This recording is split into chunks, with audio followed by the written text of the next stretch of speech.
خۆی دەوڵەتی تورکیا لە کاتی ئەنفال و بەتایبەتیش لە قۆناغی هێشتمی ئەنفال کاتێک کە خەڵک ئاوارە بوو چووە تورکیا لە کامپەکانی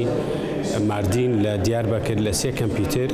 ڕێکخراوە نێودەوڵەتیەکان و بەشێک لە نوێنەری وڵاتان هاتن تەوسیقیان کردوە بە دەوڵەتی تورکیاشەوە کە عێراق لە ئەنفالە چەکی کیمیایی بەکارهێناوە و ئەو کاتە تورکیا زۆر نیگەران بوو لەوەی کە لەو سەردەمەیە چەکی کیمیایی بەرامبەر بە خەڵک بەکاربێنرێت.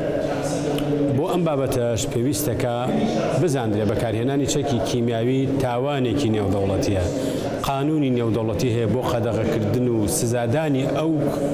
جیهەت و لایەنانی کە کیمیابارانی خەڵکی سیڤیل ئەکەن و خەڵکەکەن بە ئامانج و تەنانەت لە شەڕیش دابی شەڕیش ئەخلاقی خۆی هەیە یاسای خۆی هەیە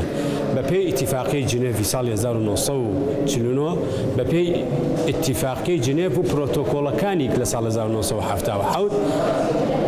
جەنگیش ئەخلاقی خۆی هەیە پرەنسیپی خۆی هەیە پارێزگاریکردن لە خەڵکی مەدەنی یەکێکە لە ئەخلاقیاتی شەڕ لە کاتی شەڕە. بۆیە دەوڵەتی تورکیا ئەبێ باش ئەوە تێبکە کە گەلی کوردی بریندار چەند جار کیمیاباران کراو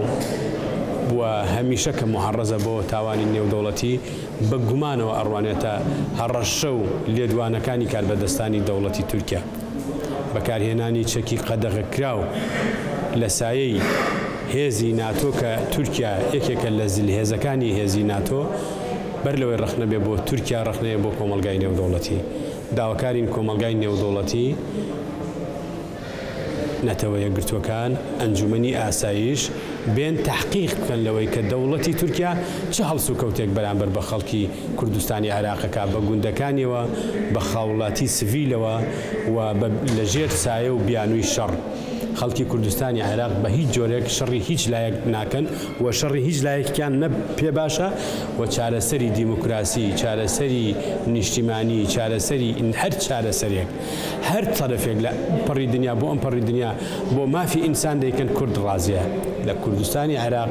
لە باکووری کوردستان لە ڕۆژاوای کوردستان لە ڕۆژهەڵاتی کوردستان. کورد نەشەڕی ئەوێ نەدژایەتی نەتەوەکانی ئەوێ نەدژایەتی حکوومەتەکانی پێویستە هیچ بەس ئێوەکو هاوشێوەی ئینسان بژی وەکو گەلانی تر لە هونەرە لەسەر ئاستی گەلانین لە ئەدەبا لە ئاستی گەلانین لە ژینگە و سروشتا لە ئاستی گەلانین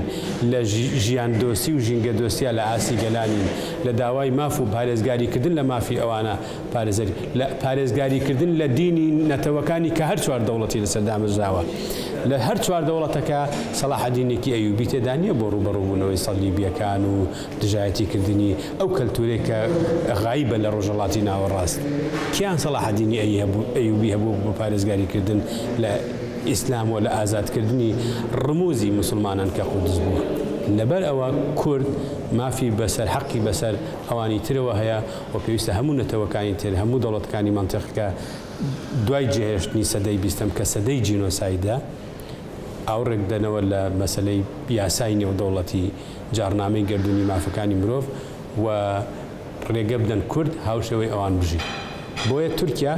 بەر لە هەر دەوڵەتێکی تر کە دەوڵەتێکی گەورەی منتیقەیەوە کاریگەری هەیە و کورد هەمیشە بانگەوازی ئاشتی لەگەڵ دەوڵەتی تورکیاکە و لایەزالیش بانگەشە بۆ ئاشتی و بۆ پێکەوەژیان لەگەڵ دەوڵەتی تورکیا دەکەین دەبێت تێبگا کە ئەوەی سەدام بۆی نەچوە سەر